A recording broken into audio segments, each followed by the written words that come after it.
Back to news మిగిలిన details చూద్దాం. Ham రోడ్ల స్కామ్ జరగబోతుందని గతంలోనే చెప్పామని మాజీ మంత్రి హరీష్ రావు అన్నారు.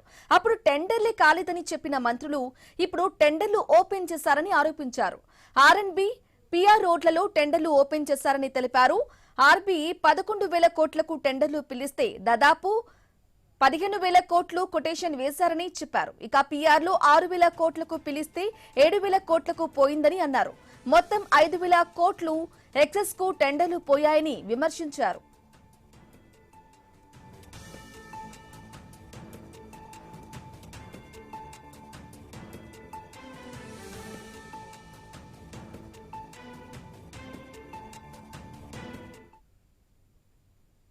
ఇక 20,000 కోట్లకు టెండర్లు పిలిస్తే 25,000 కోట్లకు పోయిందని హరీష్ రావు చెప్పారు.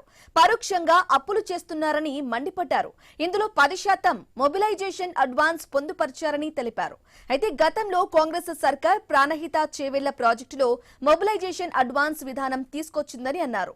హ్యామ్ రోడ్లలో 2,500 కోట్ల మొబిలైజేషన్ అడ్వాన్స్లు ఇస్తున్నారని ఆరోపించారు.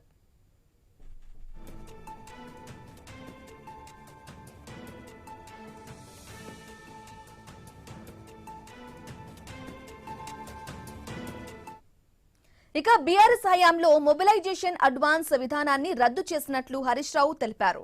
ఎక్సెస్ టెండర్లను రద్దు చేయాలని డిమాండ్ చేశారు. 5% ఎక్సెస్ సీలింగ్ విధానాన్ని తీసుకువచ్చి మళ్లీ టెండర్లు పిలవాలని కోరారు. ప్రభుత్వ చర్యల వల్ల రాష్ట్ర ఖజానా మీద 15 ఏండ్ల భారం పడుతుందని అన్నారు. ఇందులో ఒక్క కంపెనీకే 15 టెండర్లు రాబోతున్నాయని ఆరోపించారు.